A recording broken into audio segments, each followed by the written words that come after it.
top players the Bengals need to get moving forward with that solid $18 million left of salary cap. Okay, saying that out loud kind of breaks my heart because, like, listen, we still need a lot. Like, we still need a lot here, boys. This is not, we're not even close to being done with overall wise. But let's get right into this. Starting off right away, this whole screen right here is a lie because I want to go over to one positional group, and that is guard. Left guard and right guard. As we said many times on this channel, and I'll say it a billion times, it's all about protecting the trenches. Winning in the trenches will win you football games. Protecting number 9, protecting your investment is the most important thing. Brandon Sheriff and Kevin Zeitler are my top 2 players I want to see join the Cincinnati Bengals today. Those 2 guys are my top 2 wants, okay? Over everybody else at this moment in time. You get those 2 guys, this offseason is the biggest W of all times. You get a right guard then, you get a left guard, you have the center, Teddy K and Matt Lee.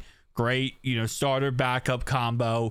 Mims on the right-hand side, left-hand side, perfect. And then that means once you get that done, you can work all 6 of your draft picks on defense this year. Use 6 draft picks on defense, fix up every little detail left you have, and this team is ready to go win a Super Bowl.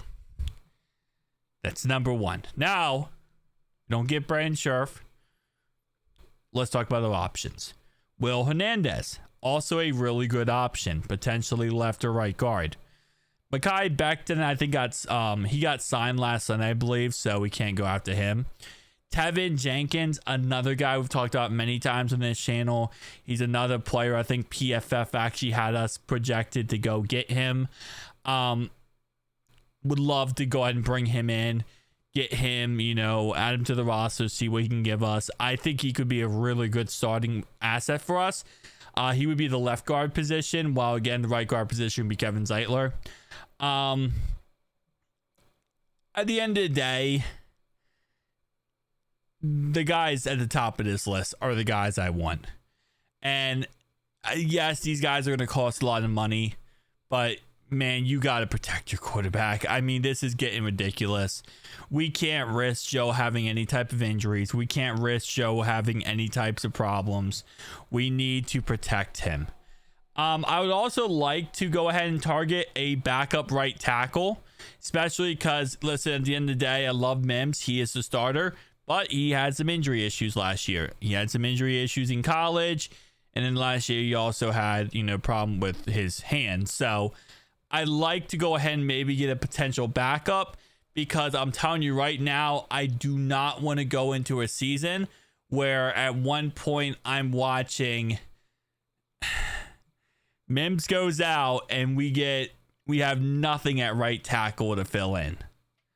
Cochran is not a right tackle replacement we should be doing that we should have as a consistent starter if Mims goes down, okay? We need to get another potential tackle as a backup for Mims. If something would happen to Mims, God forbid something happened to Mims, we need a backup in that circumstance. So I'd like to bring in today a backup tackle.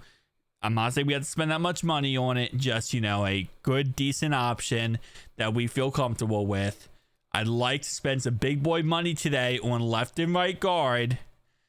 Outside of that, I'm actually pretty okay with the rest of this offense line. It's not perfect, but if we get the interior fixed, I love our left and right tackles. I do love our starters. Now, at the end of the day, you are running around with fool's gold if you think that just starters are going to be what makes you successful. Because again, at the end of the day, players get injured. You need depth purposes. You need rotation guys if something happens. You also have jumbo packages, right? So that's why I said, again, I feel like in a pinch, Cody Ford has proven he can fill in and be very successful for us. Devin Cochran has shown that he's a football player to a certain degree. Okay, I don't really like the idea of Devin Cochran at all. But Cordell Volson has shown that if he ever wasn't a football player, he would work at the drive-thru at McDonald's. Where was I going with this? Oh, yeah. We still got Jackson Kirkland, too. We signed him to a new deal, so I do like that concept. So, again, like I said, we're going to have to kind of shake out the backups here. But with the money we have left, I think we need to get this offensive line figured out. Because, again, then we can spend 6 draft picks on defense this year and kind of finish up that whole situation on defense. I wouldn't be against the idea if we did go defense today, to be honest. I would love to keep improving the defense. But I just feel like if we're going to spend a lot today or spend a good amount today, I want it to be offensive line. And I also want it to be T. Higgins' situation is done with. Now, next thing I'll say is we got to stop twiddling our toes here, okay? Stop twiddling our feet. Trade away Jermaine Pratt. Like, Pratt's got to go, buddy. Pratt is got to go. We got to trade away Jermaine Pratt here, boys. Like, this is not a question. It's a statement at this point. You got to trade away Jermaine Pratt. We got to save that $8 million that he would save us. Move on from him. Ship him over to the Indianapolis Colts. Tell them enjoy the ride. Because, trust me, we didn't. And get a couple draft picks. I would value Pratt right now based on our trade history of trading players. We could probably get a 6th or a 7th.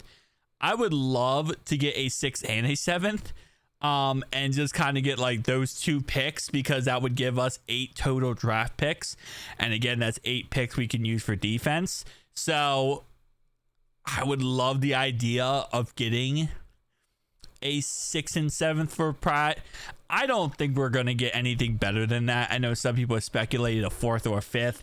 Listen, I understand the concept that, he did have top 10 tackles last season, but I just don't see really the concept where, I mean, the only team we're really talking to right now or / interested in trading with is the Colts. And Lou Anarumo, I think, it's not like a situation where you're going to trick someone into thinking that, Jermaine Pratt's amazing. Like, Lou knows his limitations and he knows what he's valued at. So I don't think that's going to really shift anything. But who knows? Tell me down below your thoughts. See you guys next one. Peace.